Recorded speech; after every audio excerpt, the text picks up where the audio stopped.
بلغ العلا بکمالہ کشف الدجا بجمالہ حسنت جمیع خصالہ صلو علیہ وآلہ۔ درود شریف پڑھیے۔ صلی اللہ علیہ وسلم۔ اعوذ باللہ من الشیطان الرجیم، بسم اللہ الرحمن الرحیم۔ وَأَنَّ هَذَا صِرَاطِي مُسْتَقِيمًا فَاتَّبِعُوهُ وَلَا تَتَّبِعُوا السُّبُلَ فَتَفَرَّقَ بِكُمْ عَنْ سَبِيلِهِ۔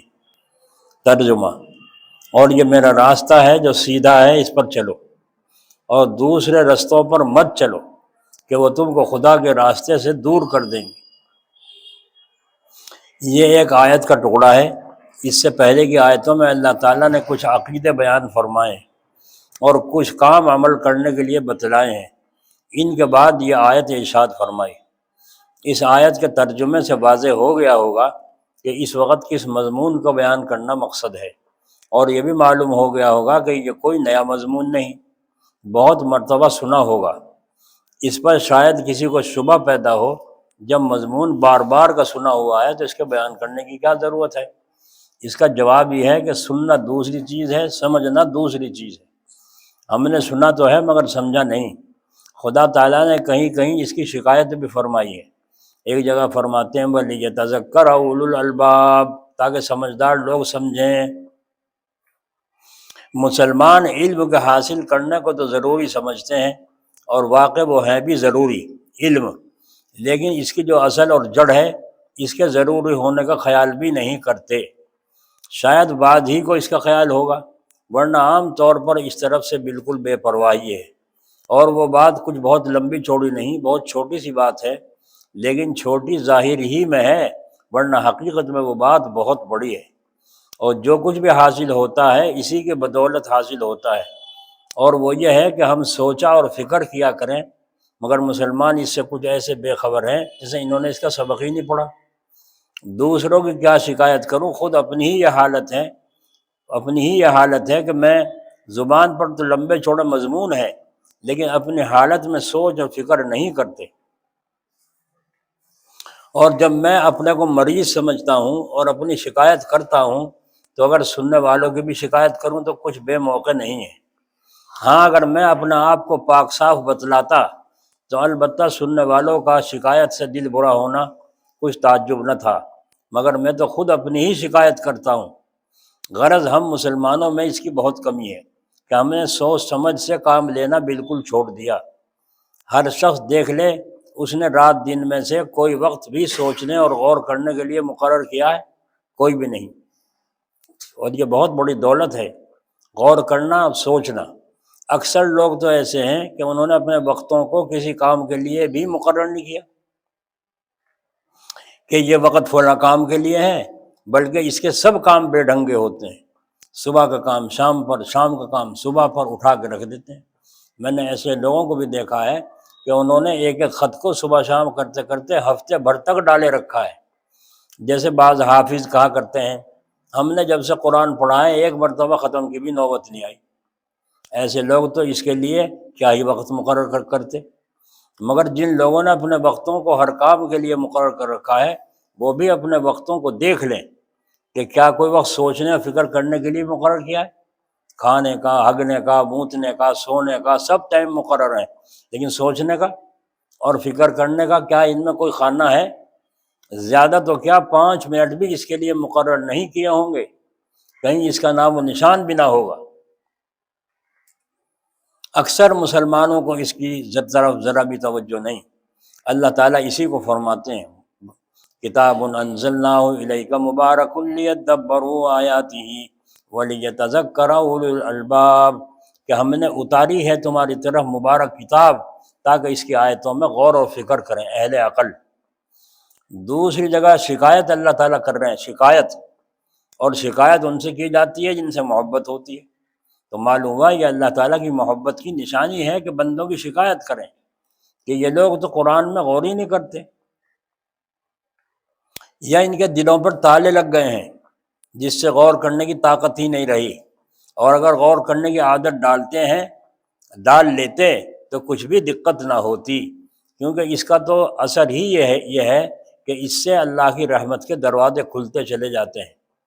پھر کہیں کی دشواری رہتی، کہیں کی مشکل رہتی، بلکہ غور و فکر کرنے میں بہت آسانی ہو جاتی ہے، اور غور کیے بغیر تو کچھ بھی نہیں ہوتا۔ چنانچہ فرماتے ہیں اللہ تعالیٰ، کیا ہم ان کو زبردستی اپنی رحمت چمٹا دیں اگرچہ وہ اس سے نفرت کرتے ہوں؟ تو دیکھو کیا کہا، کیا اپنی رحمت کو زبردستی ان کو چپٹا دوں؟ اس کی ہم کو کیا ضرورت ہے؟ اللہ تعالیٰ فرما رہے ہیں ہم کو کیا ضرورت ہے زبردستی کسی کے چپٹائیں؟ جب تم غور تک بھی نہیں کرتے تو یہ تو نفرت ہی تو ہوئی، تو پھر ان کو کیا ضرورت ہے اپنی رحمت تمہارے سر پر چپکاتے پھریں؟ ان کے یہاں کیا اس کا رکھنے کو جگہ نہیں ہے؟ اگر 1000 بار اللہ کی رحمت کی خواہش کرو اور اس کے لیے کوشش کرو تو بھی تم پر رحمت اور مہربانی کریں گے، اور تمہاری کوشش سے زیادہ رحمت کریں گے، اور کام بھی ان کی رحمت ہی سے چلتا ہے۔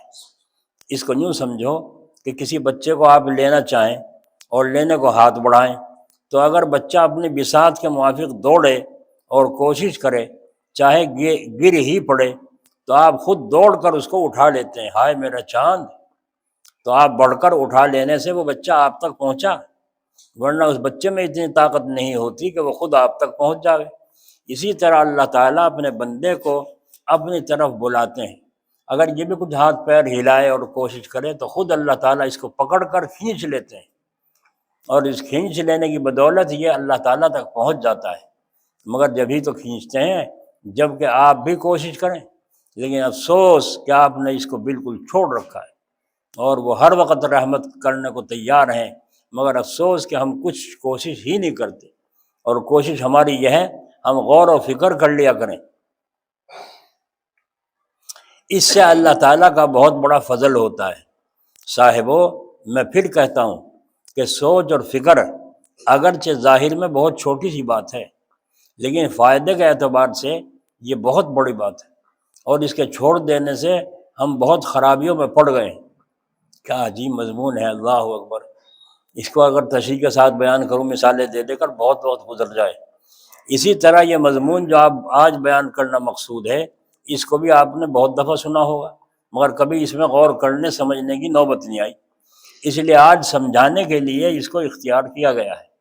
میں آیت کا مضمون پھر دہرائے دیتا ہوں تاکہ وہ تازہ ہو جائے، اور وعظ سے یہی مقصد بھی ہوتا ہے کہ جو باتیں پہلے کانوں میں پڑی تھی مگر ان سے غفلت ہو گئی تھی اور اچھی طرح یاد نہیں رہی تھی، وعظ سننے سے پھر وہ تازہ ہو جائیں۔ اور یہ ضروری نہیں کہ ہر وعظ میں کوئی نئی بات ہی بیان کی جائے۔ اس سے یہ معلوم ہو گیا ہوگا کہ وعظ سننے سے اصل مقصد کیا ہونا چاہیے، اور وہ یہ ہے کہ مضمون تازہ ہو جائے، اور اپنے جن عیبوں پر کبھی نظر بھی نہیں جاتی ان کو سنیں اور ان پر پوری توجہ کریں۔ بس اس غرض کو خیال رکھ کر وعظ سننا چاہیے۔ آ رہی سمجھ میں؟ سنتے رہو توجہ کے ساتھ۔ بس اس غرض کو خیال رکھ کر وعظ سننا چاہیے۔ آج کل تو وعظ سننے والوں کی طرح طرح کی غرضیں ہوتی ہیں۔ بعض لوگ تو اس لیے وعظ سننے آتے ہیں کہ دیکھیں یہ مولوی صاحب کیسا وعظ کہتے ہیں، اور بعض لوگ اس لیے سننے آتے ہیں کہ وعظ کہنے والے کے عقیدے کیسے ہیں، کس خیال کا آدمی ہے۔ بعض لوگ اس لیے آتے ہیں کہ اس کے بیان میں عیب نکالیں گے۔ بعض کی نیت اچھی بھی ہوتی ہے، لیکن صرف یہی کہ بعض کی مجلس میں شریک ہونے سے ثواب ہوگا، لاؤ اس میں شریک ہو جائیں، اتنا وقت ثوابی کے کام میں گزرے گا۔ یہ نیت تو اچھی ہے، مگر فقط اتنی نیت سے کام نہیں چلتا، بلکہ اس کے ساتھ یہ نیت بھی ہونی چاہیے کہ ہمیں اپنے عیب معلوم ہو جائیں تاکہ ہم ان کو چھوڑ دیں۔ وعظ سننے سے کیا مقصد ہونا چاہیے؟ کہ ہمیں بولو اپنے عیب معلوم ہو جائیں تاکہ ان کو چھوڑ دیں، کیونکہ وعظ سننے سے مقصد صرف ثواب کمانا نہیں ہے، کیونکہ ثواب تو نفلوں میں بھی ہوتا ہے، قرآن شریف پڑھنے میں بھی ہوتا ہے۔ پھر وعظ میں آنے کی کون سی بات جو زیادہ ہوئی؟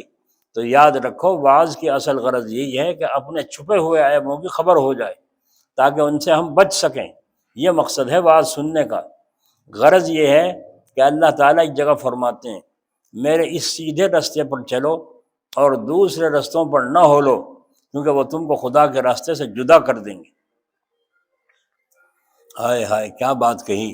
تم سب سیدھے راستے پر چلو، دوسرے رستوں پر نہ ہولو، کیونکہ وہ تم کو خدا کے راستے سے جدا کر دیں گے۔ تو ترجمے سے معلوم ہوا ہوگا کہ راستے بہت سے ہیں، جن میں سے ایک تو خدا کا بتلایا ہوا راستہ ہے، اور جتنے دوسرے راستے ہیں خود بندوں کے تراشے ہوئے ہیں۔ بس ان سب رستوں میں سے ایک راستے پر چلنا چاہیے، اور باقی اور رستوں کے نزدیک بھی نہیں جانا چاہیے۔ نہیں بھائی نہیں، اگر کوئی کھڑے ہو کے کھلاوے، کھڑے ہو کے کھا لو، اور کرسیوں بیٹھ کے کھلاوے، کرسیوں بیٹھ کے کھا لو، اور اگر کہیں یہ فیشن ہو کہ سر نیچے پیر اوپر کے کھاؤ کر کے کھاؤ تو یوں کھا لو، جب کھانے کی نیت خراب ہے تو۔ خدا کا راستہ ایک ہے، دنیا کے راستے سینکڑوں ہیں، تو کون سے راستے پر چلو گے؟ ہوٹل پہ کھانا پڑ گیا ہے، وہاں نیچے بیٹھنے کا راستہ نہیں ہے، تو ہوٹل میں بیٹھ کے کھاؤ، پیر اوپر کر لو، تاکہ ان ظالموں کی شباہت تو نہ ہو جو میز کرسیوں پر پیر لٹکا کے جوتے پہن کر اللہ کی نعمت کو کھاتے ہیں۔ پیر اوپر کر کے کھاؤ۔ ہائے ہائے ہائے، ہے حالت بدل لو، کیونکہ ڈر اس کے دل میں اللہ کا ہے۔ دوسرے بندوں کے تراشے ہوئے دوسرے راستے ہیں، بس ان سب رستوں میں سے ایک راستے پر چلنا چاہیے، باقی اور رستوں کے نزدیک بھی نہیں جانا چاہیے۔ مرکز دلی سے عملہ آیا ہوا تھا، کاندلے خاندان میں ان کی شادی تھی، تو وہاں انہوں نے سب نے میز کرسیاں بچھا رکھی تھی، سب اس پہ کھا رہے تھے۔ تو مولانا صاحب اور ان کے ساتھ میں اور تھے اور عالم، تو انہوں نے کہا ایک چادر اٹھائی اور کرسیوں کے پیچھے جگہ تھی، وہاں کو چادر بچھا لی اور وہاں بیٹھے۔ اجی کیا کر رہے ہو؟ یہ تو کچھ نہیں، کرسی والے کرسی پہ کھائیں، ہم تو نیچے کھانے والے ہیں، نیچے بیٹھ کے کھائیں۔ جب نیچے بیٹھ کے کھانے بیٹھ گئے تو ساری کرسیاں ہٹانی پڑی، غیرت میں جو بیٹھے تھے وہ بھی اٹھ گئے، کرسیوں پر سے اٹھ گئے۔ اور آج ہمارا کیا حال ہے؟ میں تو بیٹھ کے کھا لی تھی ایک ساتھ پلیٹ لے کے، لعنت تیری اس کھانے میں، کتوں کی طرح، ذلیلوں کی طرح، بھکاریوں کی طرح پلیٹ لے کر تو نے ایک طرف بیٹھ کے کھا لی، تو کیا تو جواب سے سبکدوش ہو گیا اللہ کے؟ یوں کو کھڑے ہونے کی عادت نہیں تھی کھانے کی، یوں بیٹھ گیا، یوں نہیں بیٹھا تو اللہ کے خلاف ہے، اللہ تعالیٰ کے حکم کے خلاف ہے۔ اب ضروری ہوا خدا کے راستے کی کوئی پہچان ہو اور نشانی ہو، جس سے ہم کو یہ بات معلوم ہو سکے کہ فلاں راستہ تو خدا کا بتایا ہوا ہے، اس پر تو چلنا چاہیے اور دوسرے رستوں سے بچنا چاہیے۔ سو اگر غور کیا جائے تو اسی آیت کے مضمون سے اس کی پہچان اور اس کی نشانی کا پتہ چل جائے گا، اسی آیت سے، اور معلوم ہو جائے گا کہ اس پہچان کا خیال نہ رکھنے سے یہ ساری خرابیاں پیدا ہوئیں، جن کی وجہ سے یہ حالت ہو گئی ہے کہ بعض لوگوں کو یہ بھی پتہ نہیں چلتا کہ ہم نے خدا کے بتلائے ہوئے راستے کو چھوڑ دیا ہے یا اسی پر چل رہے ہیں۔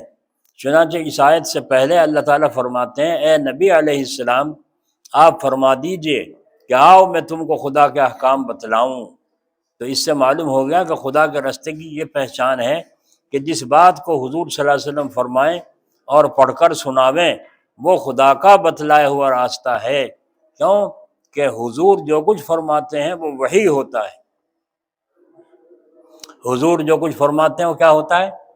وحی، یعنی اللہ کا بھیجا ہوا حکم۔ تو خلاصہ یہ نکلا کہ جو بات وحی کے ذریعے سے معلوم ہوئی ہو وہی خدا کا راستہ ہے۔ حضور صلی اللہ علیہ وسلم اپنی طرف سے کہتے تھے، وحی سے کہتے تھے۔ جو بات وحی کے ذریعے سے معلوم نہ ہوئی ہو وہ خدا کا راستہ نہیں۔ آئی سمجھ میں بات؟ جو وحی کے ذریعے بات نہ معلوم ہوئی ہو وہ خدا کا راستہ نہیں، اور جو بات وحی کے ذریعے سے نہ معلوم ہوئی ہو وہ خدا کا راستہ نہیں۔ پس خدا کے راستے کی پہچان وحی ہے۔ اب خدا کا راستہ دوسرے راستوں سے الگ ہو گیا۔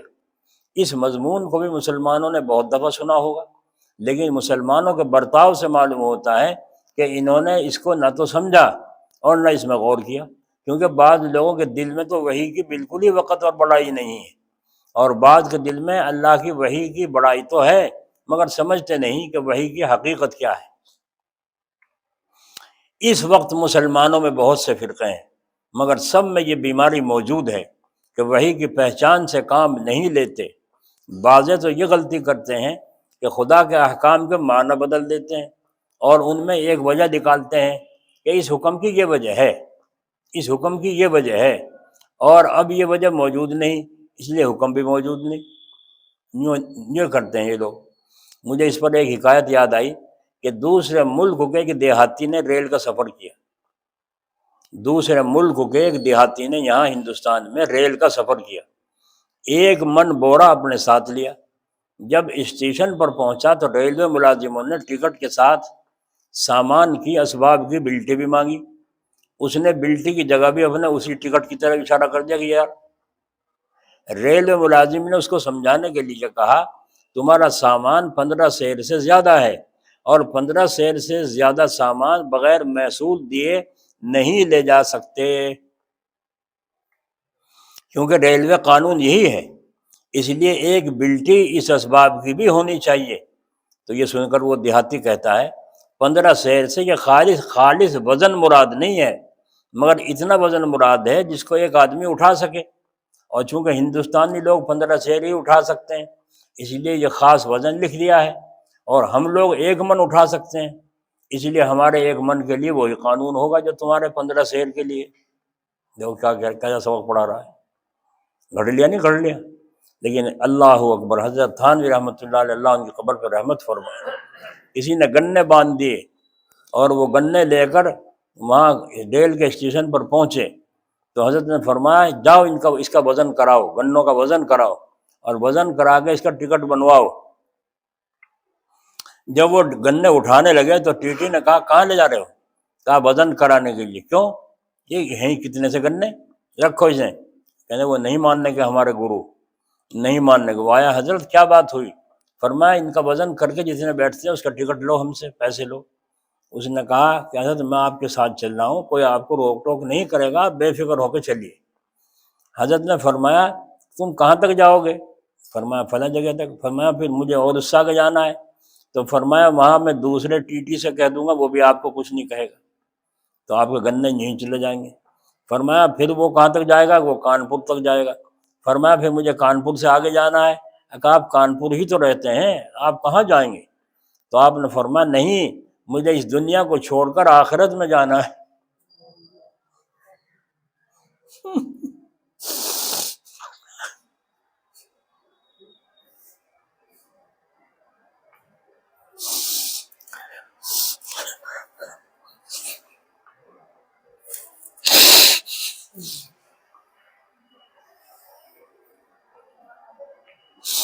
مجھے اس دنیا کو چھوڑ کر عالم آخرت میں جانا ہے، اور اللہ تعالیٰ کے دربار میں اس کا شکایت ہوگی، اس کا مقدمہ کھڑا ہوگا، تو وہاں کون جواب دے گا؟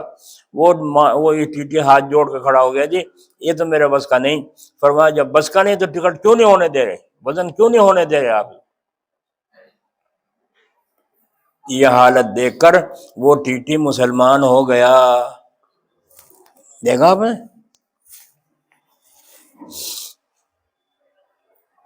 اور ایک آج ہم مسلمان ہیں کہ اپنے بھی ہم سے غیر ہوئے، بیگانے ہوئے جا رہے ہیں، کیونکہ دین کا تو پاس ہمارے پاس ہے نہیں، زبان جمع خرچ ہے۔ ہائے ہائے ہائے۔ تو یہ حکایت جو میں نے سنائی ہے، یہ ہم اس سے سبق لینا چاہیے اور دیکھنا چاہیے کیا وہ ٹکٹ کلکٹر اس دیہاتی کے جواب کو مان لے گا؟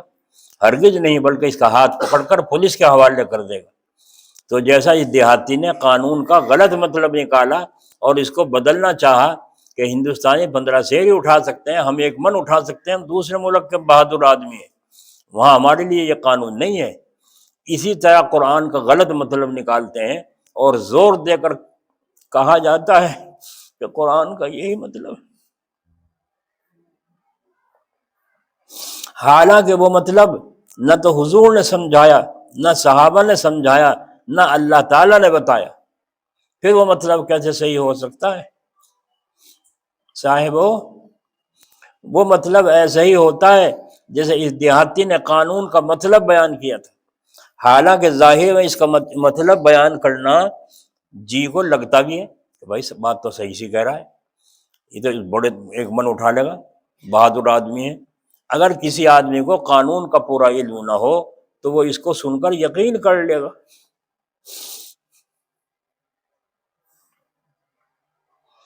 ہائے ہائے ہائے۔ اس پر ایک بات یاد آ گئی، بیچ میں سنا دوں، پہلے بھی سنائی تھی۔ ایک بزرگ کھیتوں میں گزار رہے تھے، ان کے چادر میں اور ان کے کمبل وغیرہ میں، لنگی میں گیہوں کی بالیں کچھ لگ گئیں، چپٹ گئیں۔ جب گھر پہنچے تو وہ بالیں دیکھیں، انہیں اتار کر جھاڑیں، اور فرمایا پتہ نہیں کون سے کھیت کی لگی ہیں، کس کے کھیت کی لگی ہیں، کس کی نہیں۔ انہیں صاف کر کے گیہوں کے دانے باہر نکالے اور فرمایا جب پتہ نہیں مالک کا تو میں کس کو معافی مانگوں، کس کے دانے واپس کروں؟ بس آپ نے تھیلی میں کر کے رکھ دیے، میری عقل کچھ کام نہیں کرتی، میں اس کو رکھتا ہوں اور وصیت کر دی جب میرا انتقال ہو جائے مجھے دفن کرو تو یہ تھیلی گیہوں کے دانوں کی میری قبر میں رکھ دینا۔ میں اللہ تعالیٰ سے کہہ دوں گا یا اللہ مجھے پتہ نہیں تھا کس کی ہے کس کے نہیں، یہ دانے جس مالک کے ہیں ان کو پہنچا دی۔ جو کتنا آخرت کا فکر، کتنا خوف ہے۔ ہمارا کیا کام ہے؟ اللہ غفور رحیم، پٹائی ہوگی جب چلے گا غفور رحیم ہے کیا ہے، جب پٹائی کرے گا وہ بھی تو غفور رحیم ہونے کا مطلب ہے کہ تمہیں سیدھا کر دے، گندگی دور کر کے جنت کے قابل بنائے۔ اللہ تعالیٰ کے یہاں پیشی ہوئی، کسی نے خواب میں دیکھا، پوچھا کیا گزرے گیہوں کا معاملہ؟ فرمایا اللہ تعالیٰ نے فرمایا یہ گیہوں ساتھ میں تھیلی کیوں لایا ہے؟ میں نے عرض کر دیا کہ اس لیے لایا ہوں کہ اللہ جو اس کا مالک ہے ان کو آپ ہی پہنچا دیں۔ تو آپ نے فرمایا اچھا یہ ہم گیہوں ان کو پہنچا دیں گے، ان کا بھس کہاں ہے، اس کا بھسا کہاں ہے؟ کوئی جواب نہیں تھا، نہیں ضروری، بھسا بھی تو اسی کا تھا کسی اور کا تھا، یہ گیہوں تھے اس کے۔ آئی سمجھ میں؟ اللہ کی عدالت میں پیش ہونا ہے۔ ہائے ہائے ہائے، اگر کسی آدمی کو پورا قانون کا علم نہ ہو تو وہ اس کو یقین سن کر یقین کر لے گا کہ اس قانون کے واقعی یہی معنی ہے۔ آپ کو جو یہ غلط مطلب معلوم ہو رہا ہے اس کی وجہ یہ ہے کہ قانون مدت سے سنا ہوا ہے، ورنہ جس نے کبھی اس قانون کو نہ سنا ہوگا وہ ان دونوں کی گفتگو کو سنے تو دیہاتی کو حق پر سمجھے گا، کیونکہ ٹکٹ کلیکٹر تو کہتا ہے قانون یہی ہے کہ 15 سیر سے زیادہ کا محصول لیا جائے، اور دیہاتی کہتا ہے قانون کی وجہ بھی تو ذرا سمجھو، خالص 15 سیر وزن کیوں قانون میں رکھا گیا؟ ٹکٹ کلیکٹر جواب دیتا ہے ہم قانون جاننے والے ہیں، قانون بنانے والے نہیں۔ یہی تو کہے گا، ہم قانون جاننے والے ہیں بنانے والے نہیں، جو قانون میں لکھا ہے ہم تو اس پر عمل کریں گے، ہم نہیں جانتے اس کی وجہ کیا ہے۔ اس پر دیہاتی کہتا ہے تم اگرچہ نہیں جانتے لیکن میں جانتا ہوں کہ وجہ اس کی یہ ہے کہ 15 سیر سے زیادہ ہندوستانی نہیں اٹھا سکتے، اور جو لوگ اس سے زیادہ اٹھا سکتے ہیں وہ 15 سیر سے زیادہ بھی بلا محصول لے جا سکتے ہیں۔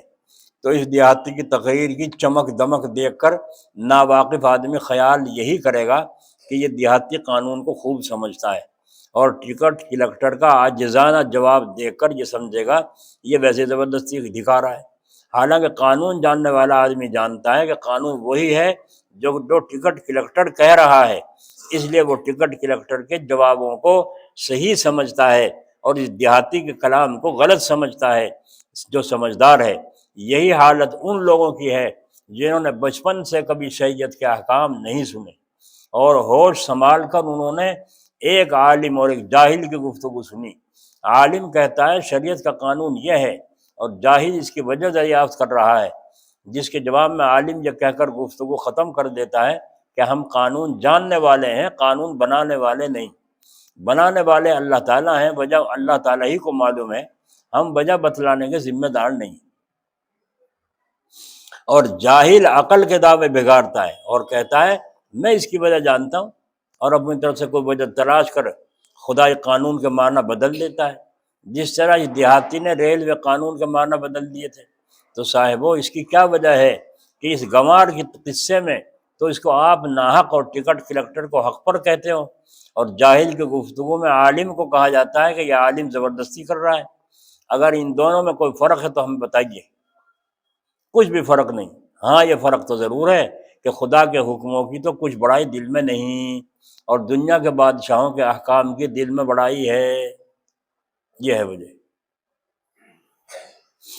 کیونکہ یہ قاعدہ ہے جس کی بڑائی دل میں ہوتی ہے اس کے حکم میں وجہ نہیں تلاش کی جاتی، چپ چاپ اس کو مان لیتے ہیں، اور جس کی بڑائی دل میں نہیں رہتی اس کی ہر بات میں وجہ پوچھی جاتی ہے۔ چنانچہ دیکھا جاتا ہے بعض مرتبہ کوئی ایسا حکم سرکار کی طرف سے آتا ہے جو سمجھ میں نہیں آتا اور طبیعت اس سے رکتی ہے، لیکن اس کو بے کھٹکے مان لیا جاتا ہے اور کہا جاتا ہے بھائی جب سرکار نے یہ حکم دیا ہے تو اس میں کوئی مصلحت ضرور ہوگی۔ اس طرح کے بہت سے احکام ہیں جن کی وجہ عوام کی سمجھ میں نہیں آتی لیکن ان کو مانتے ہیں اور ان پر عمل کرتے ہیں۔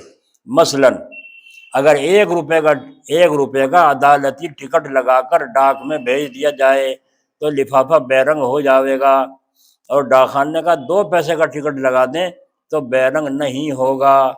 ہزاروں آدمی ہیں جو اس قانون کی وجہ نہیں جانتے، لیکن ان لوگوں میں سے اگر کوئی شخص عدالتی ٹکٹ لگا کر بھیجے اور لفافہ بے رنگ ہو جائے تو سرکار سے یہ نہیں پوچھتا کہ اس کی کیا وجہ ہے۔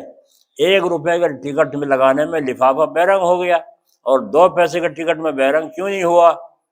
غرض ہے کہ اس حکم کے خلاف کرنے کا کبھی خیال تک بھی نہیں، جو قانون ہے اس پر ہی عمل کرے گا، اور نہ اس کی وجہ پوچھی جاتی ہے۔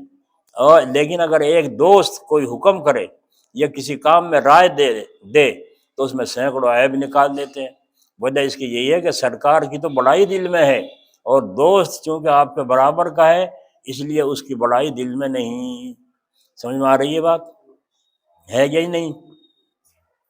اپنے اوپر جانچتے ہوئے سنو، غور کے ساتھ سنو، اور یہاں سے اٹھنے کے بعد جو نیت کر کے جاؤ، توجہ سے سنا ہے، عمل کرنے کی نیت سے سنو، پھر اس پر جا کے عمل کرو تو چال بدل جائے گی۔ ذرا غور تو کرو، اللہ تعالیٰ کے حکموں میں وجہ ڈھونڈ کر آپ یہ ثابت کر رہے ہیں کہ اللہ تعالیٰ کی بڑائی میرے دل میں نہیں رہی، آپ یہ ثابت کر رہے ہیں، اور اگر اس کے سوا کوئی دوسری وجہ ہے تو مجھے بتلائیے۔ سرکار کے حکموں کی وجہ کیوں نہیں پوچھی جاتی اور اللہ کے حکموں کی وجہ کیوں پوچھتے ہو؟ اور کبھی ایسا بھی ہوتا ہے کہ کسی شخص کی بڑائی دل میں نہیں ہوتی مگر تب بھی بلا پوچھے اس کی بات مان لیتے ہیں، کیونکہ اس کے حکم کو فائدہ مند سمجھتے ہیں اور اپنے فائدے کے لیے چپ چاپ مان لیتے ہیں۔ کل ایک نکاح پڑھایا یہاں تو سارے باتیں جلدی جلدی فٹ فٹ سب بولتے ہیں، کوئی ضرورت نہیں پوچھنے کی مولوی صاحب کی کسی کی۔ جب آیا نمبر مہروں کا، وہ اس کے منہ کو دیکھ کے وہ کچھ کہ مولوی صاحب جانے، میں کہا ہاں۔ جب اپنے پا کے پڑی دونوں پہ تو مولوی صاحب جانے، میں کہا جی کتنے آدمی لائے بارات میں؟ 100 سے زیادہ ہیں۔ میں مولوی صاحب سے پوچھا تھا کسی سے، یہ گولے تم چھوڑ رہے تھے بارات میں، تم نے پوچھا کسی مولوی سے یہ گولے چھوڑنا میں کوئی گنجائش ہے یا نہیں ہے، جائز ہے ناجائز، پوچھا تم نے؟ مہروں میں آ کر کے مولوی صاحب جانے، ہے نا؟ میں تو 10 لاکھ کہتا ہوں باندھو مہر، ہیں جی۔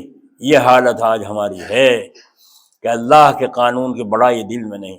ذرا غور کرو، اللہ تعالیٰ کے حکموں میں وجہ ڈھونڈ کر آپ یہ ثابت کر رہے ہیں کہ اللہ تعالیٰ کی بڑائی میرے دل میں نہیں رہی، اور اگر اس کے سوا کوئی دوسری وجہ ہے تو مجھے بتلائیے۔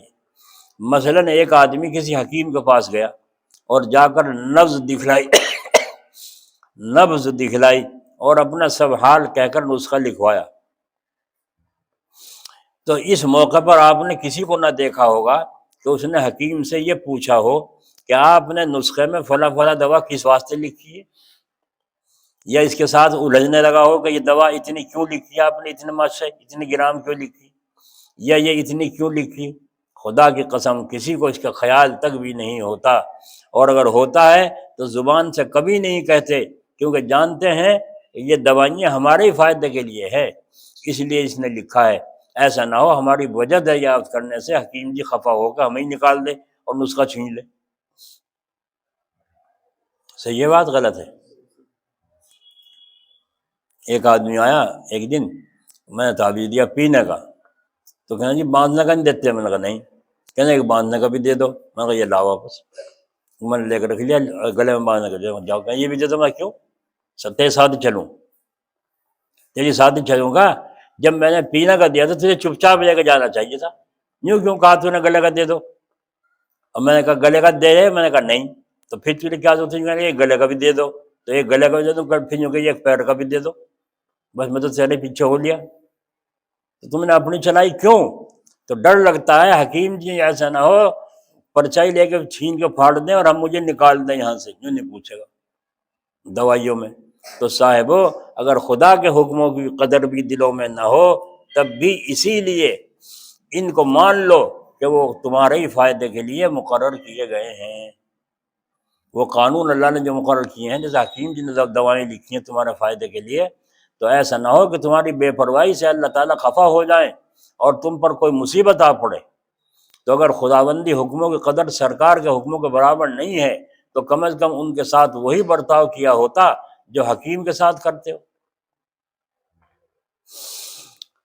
ہائے ہائے ہائے ہائے، ایک آدمی مودی نگر کا، تو وہ دکان تھی بڑی شاندار، بہت نوٹ کماتا تھا، بہت شاندار کا کام چل رہا تھا۔ پھر ٹک گیا زمین میں، قرضہ چڑھ گیا، 70 لاکھ کا بتا رہا تھا، 70 لاکھ کا قرضہ ہے، اور دکان پہ بھی نہیں بیٹھتا کہ بیٹھنے دیتے لوگ، اور پریشان پھرتا ہے، یہ کرتا ہے۔ اور وہ میرے پاس لے کر کوئی آیا، وہاں کہاں تھا، میں میرٹھ تھا، تو وہ کہنے لگا جی میں برباد ہوں، بڑا پریشان ہوں، اور بڑا رونے لگا۔ میں نے کہا سنیں بات، جب دکان اچھی چل رہی تھی، آمدنی اچھی ہو رہی تھی، جب تو تجھے لگائیاں بڑی اچھی لگتی تھی، بدکاریوں کی طرف تیری روزانہ توجہ رہتی تھی، اور ان کے پھاڑ کے بھی تو دیکھے بول تھی، یہ بات نہیں تھی۔ اگر کسی عورت نے 20,000 مانگے، 50,000 مانگے رات کو رہنے کے، تو تم نے دیے نہیں دیے؟ کہنے لگے جی ہاں دیے۔ تو میں اب سر پکڑ کے کیوں رو رہا ہے؟ لٹایا تو تو نے اپنے کھیت کو۔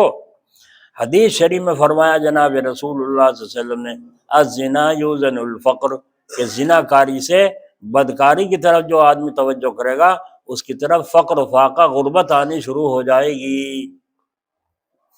آگے سمجھ میں نہیں پھنسا؟ اب آگے کہہ رہا ہے بڑی غلط، پتہ نہیں کون سا گناہ ہو گیا، پتہ نہیں کون سا گناہ ہوگا، تو کھوپڑی پٹنی چاہیے۔ جب اللہ نے سہولت دی تھی تو بدماشیوں پر اتر آیا تھا، تو آج اللہ تعالیٰ نے تجھے پکڑ لیا ہے، اس لیے کہ اللہ نے قانون تیرے فائدے کے لیے مقرر کیے تھے، اور تو نے بے پرواہی برتی تو اللہ ناراض ہو گئے، اب مصیبت میں تجھے پکڑ لیا ہے۔ آگے سمجھ میں بات آئی؟ اتنی بھی قدر نہیں۔ البتہ حکیم کے رائے میں ایسے لوگ تو ضرور چھیڑ چھاڑ نکالا کرتے ہیں جن کو نسخہ پینا منظور نہ ہو، بلکہ صرف مشغلہ اور دل لگی کے طور پر گئے ہوں۔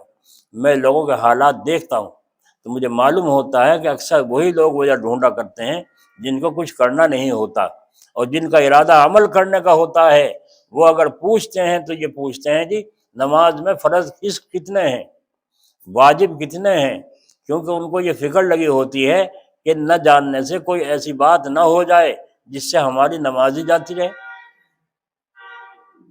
اگر ہم نہ جانیں گے تو نماز ختم ہو جائے گی اور ذمہ رہ جائے گی۔ وہ کبھی یہ نہیں پوچھتے کہ اس کی وجہ کیا ہے، وجہ نہیں پوچھتے، اس سے ان کو کچھ غرض نہیں ہوتی۔ بس حکم کی وجہ تلاش کرنے کی 2 وجہ ہوئی، ایک تو حکم کی قدر نہ ہونا، دوسرے اس پر عمل کرنے کی نیت نہ ہونا۔ خلاصہ یہ ہے کہ مسلمانوں میں ایک ایسی جماعت ہے جو وحی کی تعظیم اور قدر نہیں کرتی، اور ایک ایسی جماعت ہے جو وحی پر نہیں چلتی۔ ان دونوں کے لیے ضروری ہے کہ وحی کی پہچان سے کام لیں، اور اس کے ذریعے سے اللہ کے راستے کو پہچان کر اس پر چلے۔ اور آج کل چونکہ وحی کی پہچان سے کام نہیں لیتے، اس لیے جدا جدا بہت سے فرقے ہو گئے۔ اور یہ بھی سمجھ لینا چاہیے کہ میری مراد ان فرقوں سے مسلمانوں کے فرقے ہیں، کافروں کے فرقے مراد نہیں ہیں۔ تو بعض تو وہ ہوئے جنہوں نے وحی الہی، اللہ کے حکموں کے ساتھ وہ معاملہ کیا جو اس دیہاتی نے کیا تھا، کہ وحی کو تو وحی مانا مگر اس کے معنی بدل دیے۔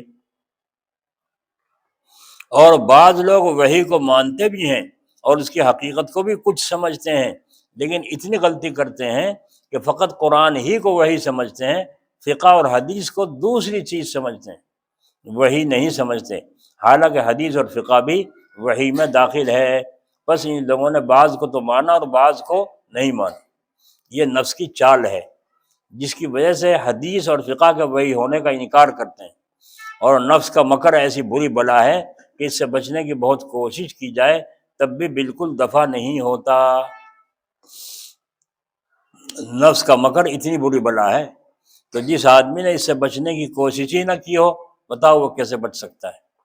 اور وہ مکر نفس کا یہ ہے، نفس نے دیکھا کہ فقہ اور حدیث میں بہت سے حکم ہیں، ان سب پر عمل کرنا دشوار ہے، اس لیے نفس نے یہ ترکیب نکالی کہ ان سب کو چھوڑ کر صرف قرآن کو لے لو، قرآن کو لے لو اور اپنی مرضی کے موافق اس سے مطلب نکال لو، جس سے کچھ کرنا ہی نہ پڑے۔ میں کہا کرتا ہوں اس زمانے میں لوگوں نے ہر چیز کے ست نکال لیے، اور اس کو اتنی ترقی ہوئی کہ دین کا بھی ست نکل آیا۔ جس کو شریعت کی طلب ہوگی وہ کبھی ایسی ترکیبیں نہیں نکال سکتا۔ دیکھیے جس کو بہت زیادہ بھوک ہو، وہ تو اور زیادہ اس کو چاہا کرتا ہے، نہ کہ جو موجود ہو اس کو بھی اڑانے کی فکر کرے، اور یہ بھی نہ کرے۔ حقیقت میں جب طلب ہوتی ہے تو اگرچہ بہت کچھ موجود ہو مگر یہی دل چاہتا ہے کچھ اور ہوتا، اور جب طلب نہیں ہوتی تو سب میں کمی نکالی جاتی ہے، جب طلب نہیں ہوتی۔ پھر بعض لوگوں نے فقہ اور حدیث کو چھوڑ کر قرآن پر اکتفا کیا، تو اس سے الٹا کام کیا۔ قرآن میں قرآن جس کام کی کتاب ہے اس سے وہ کام نہیں لیا۔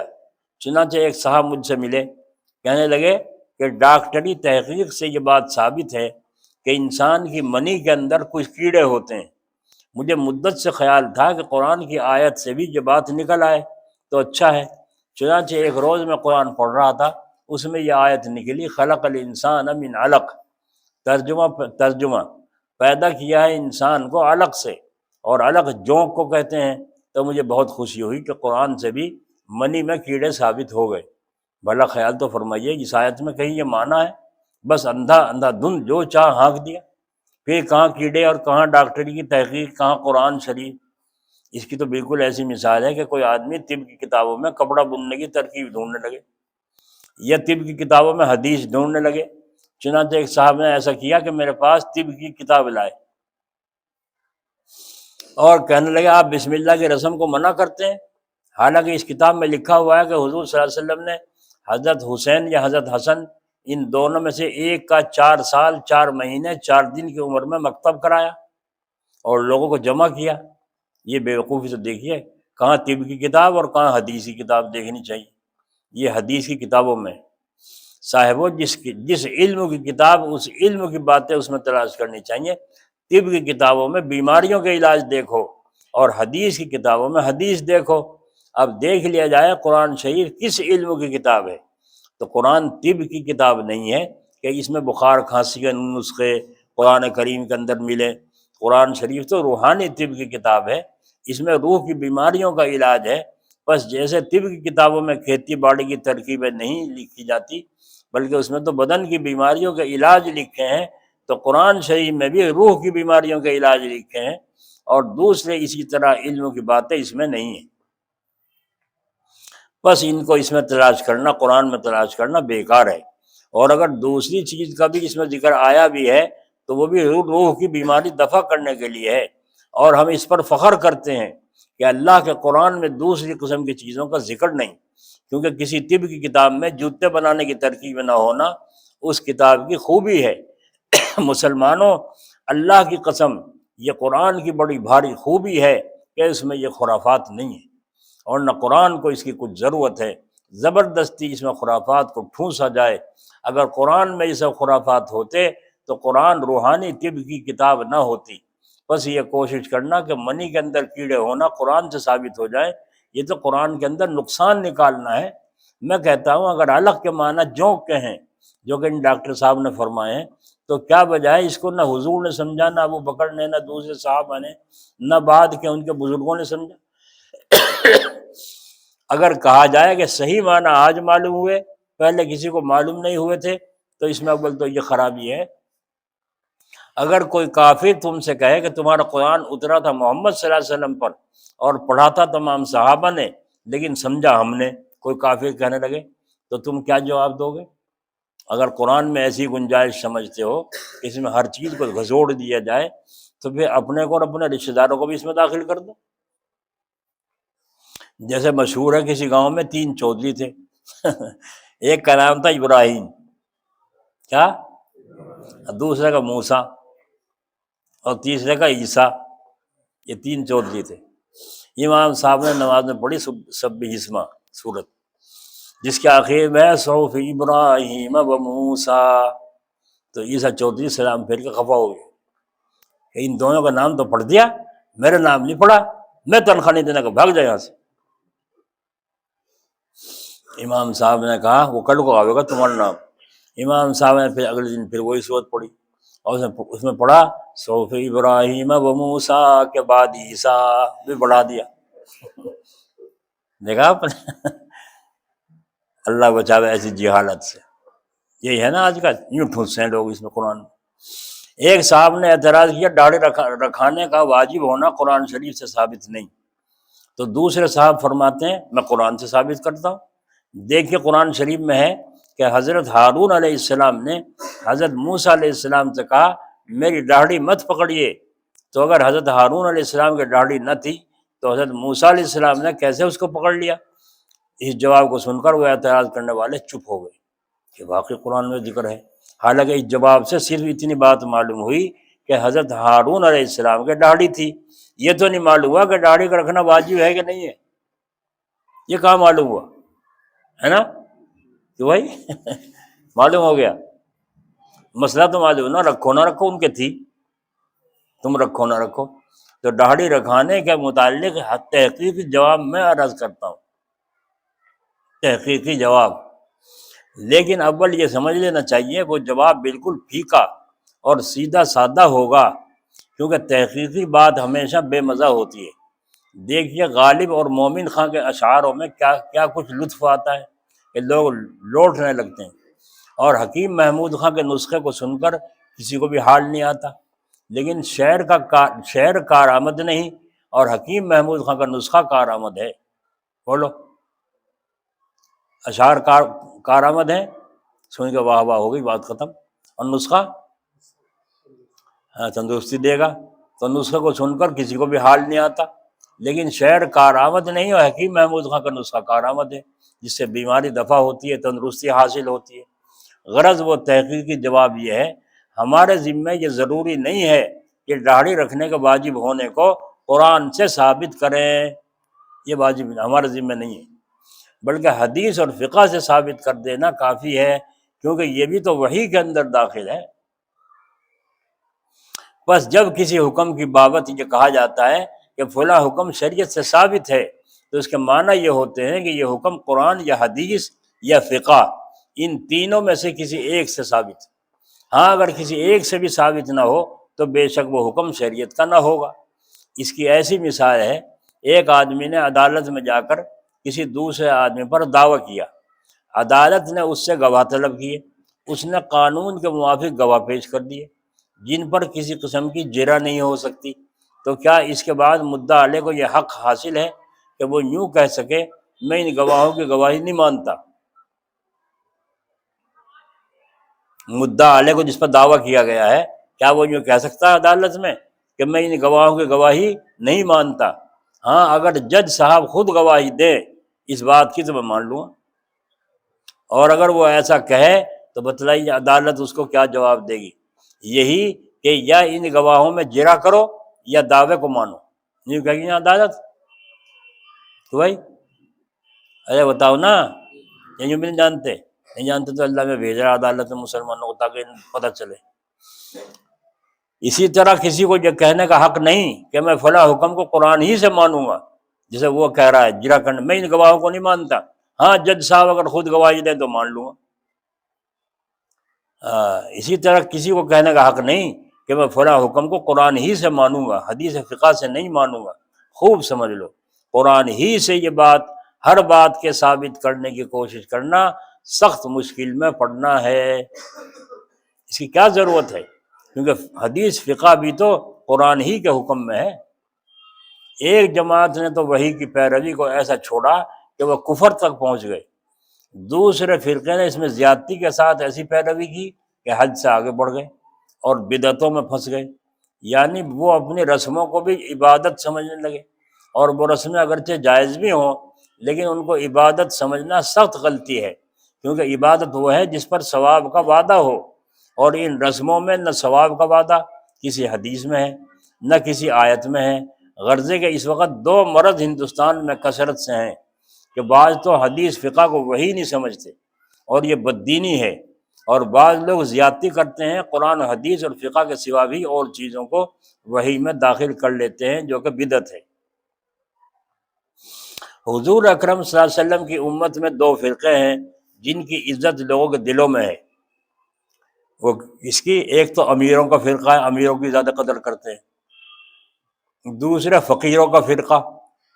ان دونوں فرقوں کی حالت نہایت درجہ خراب ہے۔ ان دونوں فرقوں کی کیا بدولت بہت زیادہ بددینی اور بدعت دنیا میں پھیلی ہوئی ہے۔ امیروں میں بددینی زیادہ پائی جاتی ہے اور فقیروں میں بدعت زیادہ پائی جاتی ہے۔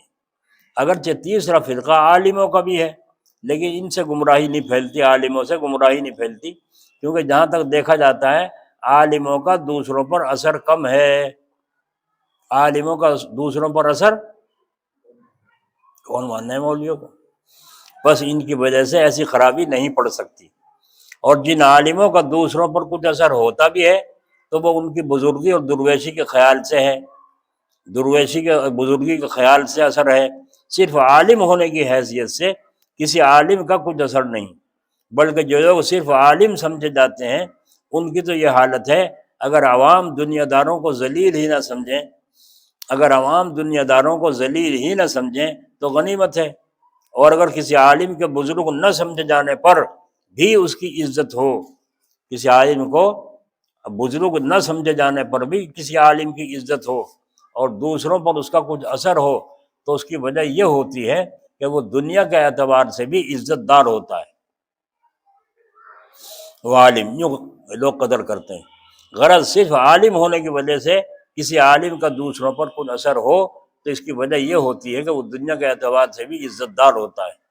غرض صرف عالم ہونے کی وجہ سے کسی عالم کا دوسروں پر کچھ اثر نہیں ہوتا، یا تو فقیری کی وجہ سے اثر ہوتا ہے یا امیری کی وجہ سے ہوتا ہے، ورنہ اگر صرف عالم ہونے کی وجہ سے کسی عالم کا اثر ہوتا تو طالب علموں کا بھی بہت اثر ہونا چاہیے تھا، کیونکہ وہ بھی تو عالم ہیں۔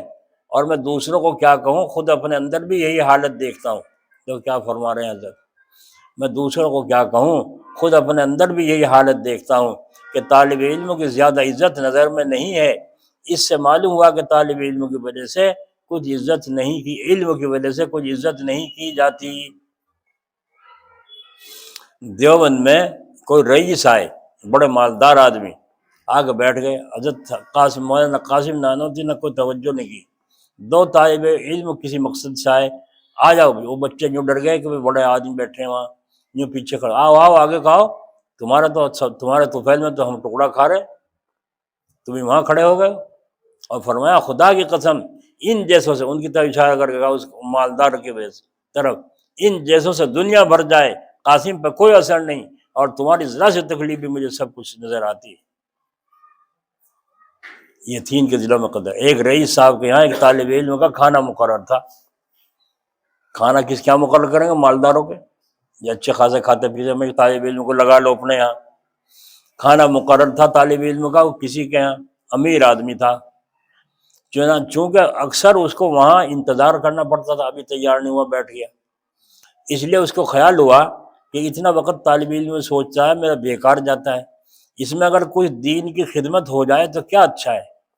رئیس صاحب سے کہنے لگا میں یہاں دیر تک بیٹھا رہتا ہوں، اگر آپ کا لڑکا کچھ پڑھ ہی لیا کرے تو اچھا ہے، اتنی دیر میں سبق پڑھا دیا کروں گا۔ رئیس صاحب کہنے لگے مولوی صاحب آپ نے عربی پڑھی تو یہ نتیجہ ہوا کہ میرے دروازے پر کھانا لینے کے لیے آتے ہیں، اور میرا لڑکا پڑھے گا تو کسی دوسرے کے دروازے پر جائے گا۔ آئی سمجھ میں بات؟ میری ماں بہنیں کھلاتی ہیں زیادہ پکا پکا کے طالب علموں کو، ان کو ذرا زیادہ توجہ سے سننا چاہیے۔ دوسرے کے دروازے پر جائے گا، اس حکایت سے آپ کو معلوم ہو گیا ہوگا کہ عالموں کے ساتھ لوگوں کا کیا برتاؤ ہے اور عالموں کا کتنا اثر ہے۔ جب عالموں کا کچھ اثر نہیں تو ان کو عزت اور اثر والے لوگوں میں کیسے داخل کر سکتا ہوں؟ اور اپنی اس حالت کو سن کر عالموں کو بھی سمجھ لینا چاہیے کہ اب ہمیں کیا کرنا چاہیے، یا لوگوں کے ٹکڑوں پر رہنا چاہیے۔ اگر اب بھی ان کی سمجھ میں نہ آیا ہو تو سخت افسوس ہے عالموں کو کا کہ ان کو اپنی فکر نہیں ہے۔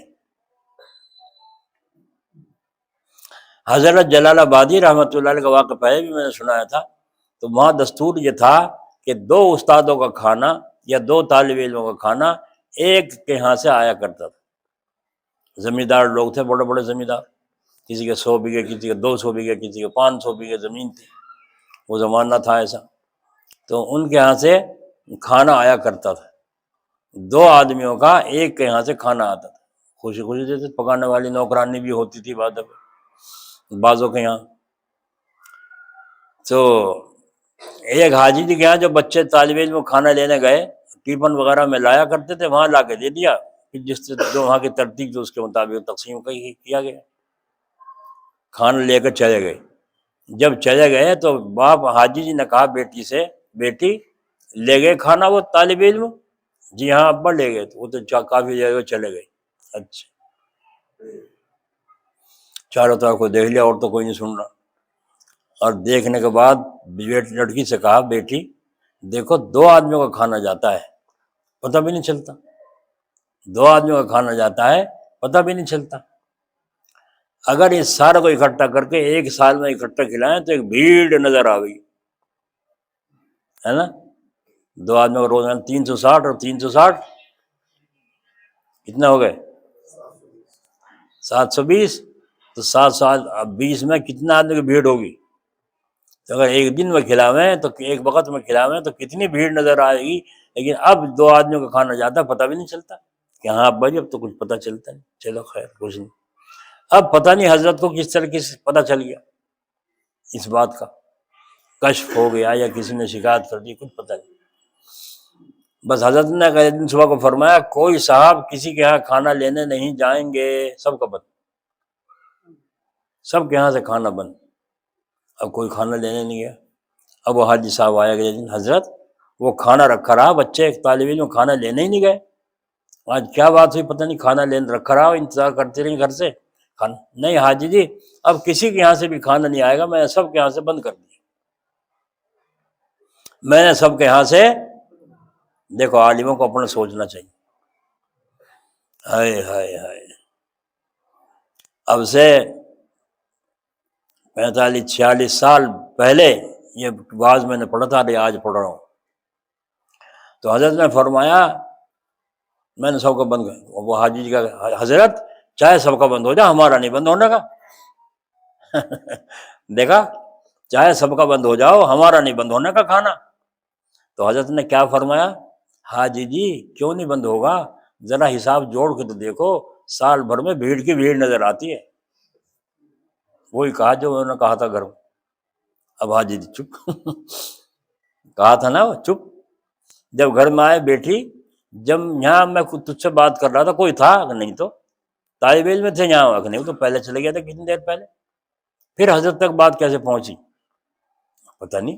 کہا میری نحوست، لفظوں کی نحوست سے سب لوگ محروم ہو گئے، میرے لفظوں کی نحوست سے سب لوگ محروم ہو گئے۔ تو حضرت نے سب کا کھانا بند کر دیا، اب کسی کے یہاں سے نہیں آئے گا۔ پھر وہ دور آیا کہ کھانا نہیں ہے، مدرسے میں کھانا نہیں ہے، یہاں تک کہ 3:30 بج گئے، کھانا دوپہر کا نہیں ہے، ادھار جس سے لیا کرتے تھے وہ دیتا نہیں ہے، پہلے تو ادا کرو ادھار، جب دوں گا۔ پکواوے کہاں سے، اب پیسے ہیں نہیں، نہ مدرسے میں نہ حضرت کے پاس، کہاں سے منگا کے علم کو کھلائیں۔ حضرت نے بھی کھانا نہیں کھایا، حضرت نے بھی کھانا نہیں کھایا، اور اس سے خادم سے فرمایا جاؤ دوبارہ جاؤ، اس سے کہو جا کے بھائی تمہارا ہمارے ذمہ قرض ہے، جہاں اور قرض ہے وہاں یہ بھی دے دو، اس کا پھر تمہیں اکٹھا حساب کر دیں گے انشاءاللہ تعالیٰ، اللہ تعالیٰ دیں گے۔ جا کے پھر کہا، انہوں نے پھر انکار کر دیا، پھر آگے انکار۔ حضرت نے پھر دوبارہ تھوڑی دیر کے بعد اب پھر جاؤ، اللہ سے دعا مانگ رہے تھے، اب اس کے دل میں ترس آیا، اس نے کچھ دے دیا آٹا، اسے پکوایا، پکوا کے طالب علموں کو 3:30-4 بجے کھلوایا۔ جب طالب علموں نے کھا لیا تب حضرت نے شکر ادا کیا، جا کر خود جب کھایا۔ آ رہی آواز؟ ورنہ حضرت نے بھی کھانا نہیں کھایا، اتنی تڑپ اور اتنی بے چینی، اتنا غم دل کے اوپر تھا، یہاں تک کہ پھر رات میں اللہ تعالیٰ سے درخواست لگائی، اور ایسی درخواست لگائی کہ اللہ تعالیٰ سے چپٹے رہے، جب تک اللہ نے منظور نہیں فرما لیا اس وقت تک ہٹے نہیں۔ اب پھر صبح کو فرمایا الحمدللہ اب آئندہ مفتاح العلوم میں کبھی کمی نہیں آئے گی، اور فرمایا یہاں کا پڑھا ہوا طالب علم کہیں بھی بے روزگار نہیں رہے گا۔ جیسا دارالعلوم کے متعلق مولانا یعقوب صاحب رحمۃ اللہ علیہ نے دعا مانگی تھی اور اللہ نے قبول فرما لی تھی کہ دارالعلوم کا فارغ کہیں بھی بے روزگار نہیں پھرے گا، مارا نہیں پھرے گا، ایسے اللہ نے میری بھی فریاد سن لی، مفتاح العلوم کا فارغ بھی کہیں بے روزگار نہیں رہے گا۔ دیکھا آپ نے قربانی؟ ہاں بھائی، دیکھی۔ اب میں اپنی سناؤں کتھا، میں تو ایسی یہ باپ کی باتیں۔ مؤذن کھانا لایا کرتا تھا، آج فلاں کے یہاں، اور اس کے پاس تھا پرچہ فہرست، آج فلاں کے کھانا، پھر فلاں کے کھانا، پھر میں اس سے پوچھا کل کو کس کے کھانا ہے؟ فلاں کے یہاں۔ ایک تو یہ مصیبت، کسی کے سے پھیکا آ رہا ہے، کسی کے سے مرچ تیز آ رہی ہیں، کسی کے سے دال آ رہی ہے، کسی کے سے ساگ آ رہا ہے، کسی کے سے گوشت آ رہا ہے۔ ایک تو یہ مصیبت، چلو برداشت کرو۔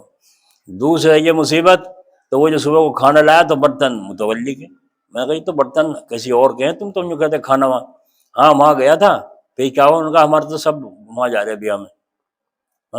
وہ کہاں سے کھاوے گا جس نے تجھے یوں کہا؟ وہ کہاں سے کھاوے گا بھائی؟ ایک مہینے میں آج نمبر آیا ہے، اس نے یوں کہا جی ہمارے تو سب وہاں جا رہے ہیں، تو وہ کہاں سے کھاوے گا؟ گئی پھر میں دوسرے پھر اس کے بعد اس کا نمبر تھا، میں اس کے یہاں گیا، اس نے کہا ہمارے تو سب بیمار پڑے۔ اچھا، پھر تیسرے کے گیا، پھر کیا ہوا؟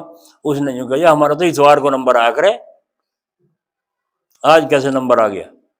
پھر میں کیا کرتا، میں متولی کا کہیا وہیں سے لایا ہوں۔ میں نے کہا اچھا، میں اب کھانا لینے جانا نہیں کسی کے یہاں، کسی کے نہیں جانا۔ کہنا جی پھر کیسے ہوگا؟ میں تجھے کیا مطلب پھر کیسے ہوگا؟ وہ جانا جس نے پیدا کر رکھے۔ اس نے وہ گیا ہی نہیں، متولی سے کہہ دیا، لوگوں سے کہہ دیا، سب سے، کیونکہ جو بچتا تھا اسی کا کام آتا تھا بیچارے۔ تو اس کو فکر پیدا ہوئی کہ اب کیا ہوگا، کیسے ہوگا۔ تو اس مسجد میں لوگ جمع ہوئے، جمع ہونے کے بعد بات چیت کرنے لگے، جی کیسے ہو بھائی؟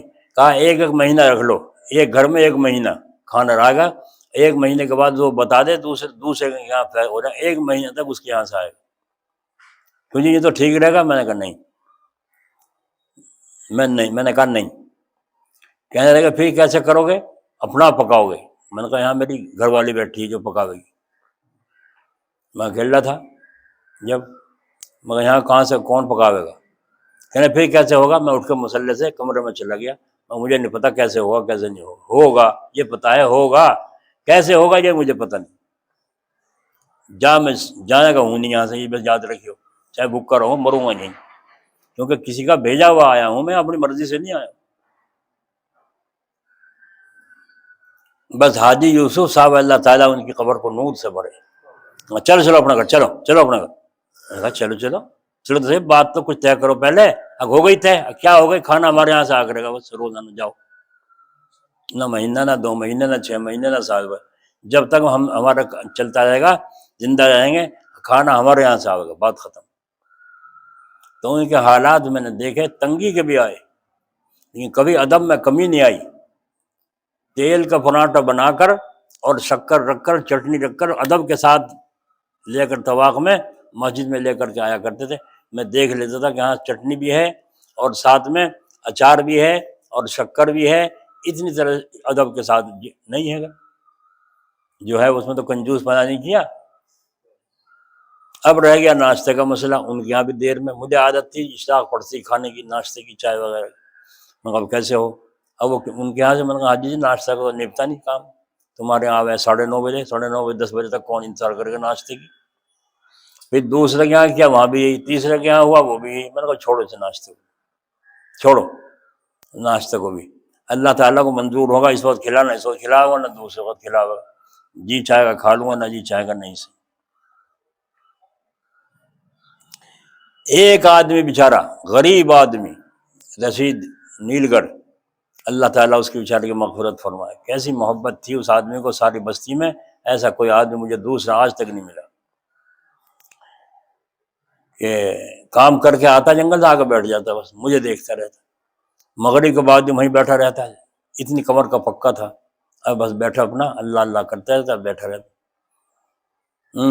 تو اس نے جب یہ بات ساری سنی، انہوں نے کہا جی تم چھوڑو سب کو، کہیں گے فکر میں پڑے، اللہ وارث مالک ہے۔ میں نے کہا اچھا، اللہ تو وارث مالک ہے۔ بس صبح اشراق پڑتی، بچہ ان کا کھانا لے کے وہاں، چائے بھی روٹی بھی ہے نا، اور سالن بھی لے کر، صبح سویرے اشراق پڑتی کمرے میں جاتا، سالن اب وہ روٹی چائے رکھی ملتی۔ تو ایک دن وہ لڑکا لے کے آ رہا، اس کے ہاتھ میں سے کچھ جھٹکا لگا، کیا ہوا؟ وہ سالن وہاں گر گیا دکان پہ، دکاندار کے سامنے۔ تو وہ جو تھی اس میں کلیجی وہ بکھر گئی. تو وہ جو لالا تھا وہ آگے کہہ رہا کیا ہے وہ پکوڑی پکوڑی. دیکھو تو کوئی بچہ تھا وہ نہ سمجھ, اس سے آگے کہنے لگا کلیجی ہے پکوڑی پکوڑی کہہ رہا کلیجی ہے. وہ کہا یہاں سے آگے بھگا تو کیا ہو گیا, سمجھ گیا تھا پکوڑی ہے پکوڑی پکوڑی, میری جان کو آ رہا تھا. انہوں نے کہا کلیجی ہے گاؤں میں جا کے پکوڑی پکوڑی کر رہا ہے. اللہ اللہ کیسے دور تھا, اللہ اس کی قبر کو نور سے بھرے. پھر گھر سے ہمارے آ گئی تو جب بھی کھانا آتا رہا تو میں نے کہا نبھتا نہیں, تمہارے یہاں دیر سے آتا ہے ہمارے یہاں سویرے پکتا ہے, تو ہم دونوں کس طرح نبھاویں کھانا کو.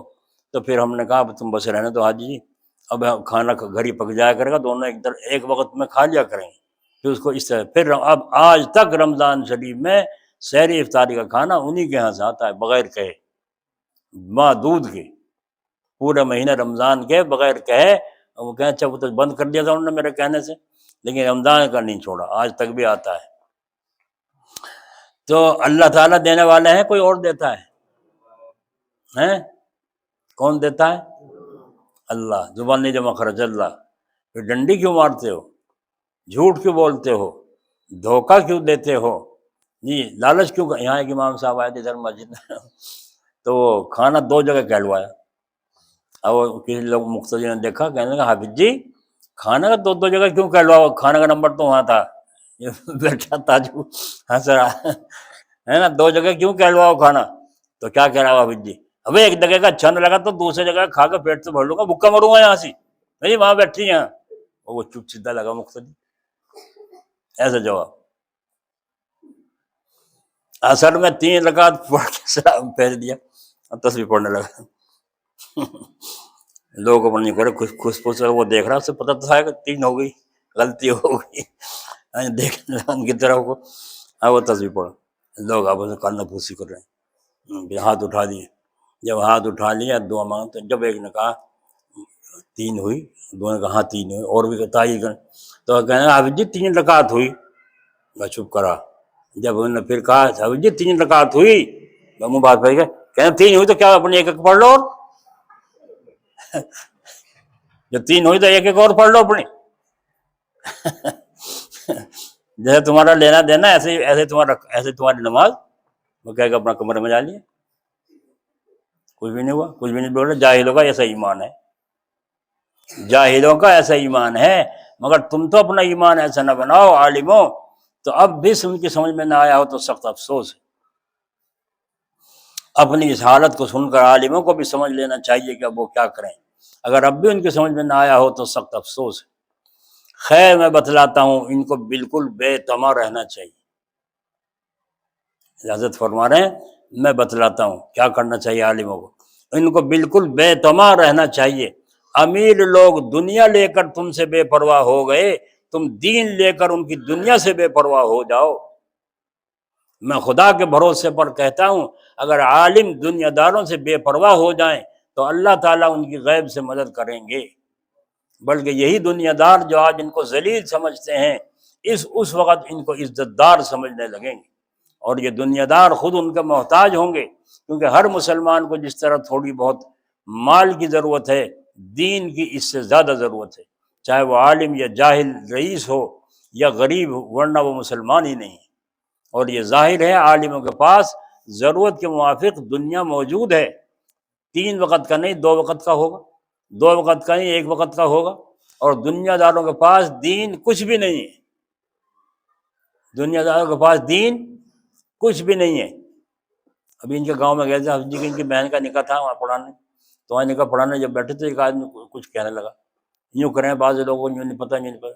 مگر جو کچھ کریں انہیں سمجھاؤ. کہنے لگا مانتے نہیں, مگر نہیں مانتے, نہ مانو تم چھوڑو پیچھے اپنا کام کرو, سمجھا دینا تمہارا کام ہے. کہنے لگا مانتے ہی نہیں.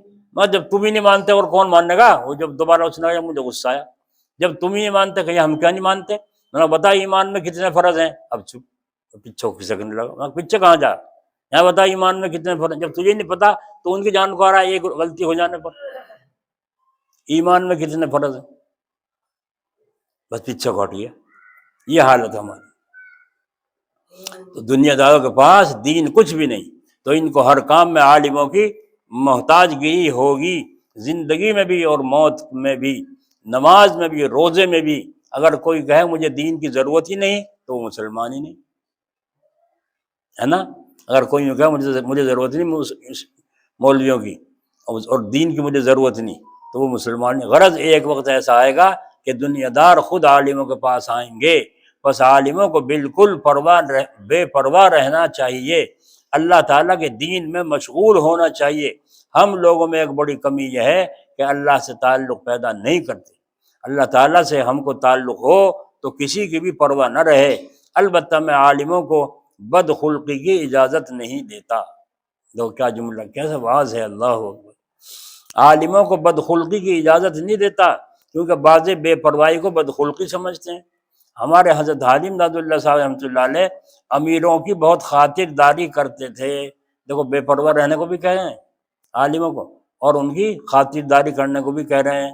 وجہ اس کی فرماتے تھے نعم الامیر علی باب الفقیر و نعم الفقیر علی باب الامیر، جو امیر فقیر کے دروازے پر جائے وہ بہت اچھا ہے۔ بس جب کوئی امیر آپ کے دروازے پر آیا تو اس میں اچھے ہونے کی بھی صفت پیدا ہو گئی، اچھے ہونے کی صفت بھی پیدا ہو گئی، ہائے ہائے۔ بس اسی صفت کی تعظیم کرنا چاہیے، اسی لیے بدخلقی کی اجازت نہیں۔ ہاں بے پرواہ رہنا ضروری ہے۔ دو کتنا گہرا، آگ کے باغ میں کوئی سمندر میں کوئی جانا ہے جی، اور دامن کو اپنے بچانا ہے، کیسا دین ہے۔ یہ ہے اصلاح اور یہ ہے تصوف اور یہ ہے سلوک جس کی آج ہمیں ہوا بھی نہیں لگی۔ بس اسی صفت کی تعظیم کرنا چاہیے، اس لیے بدخلقی کی اجازت نہیں ہے، ہاں بے پرواہ رہنا ضروری ہے۔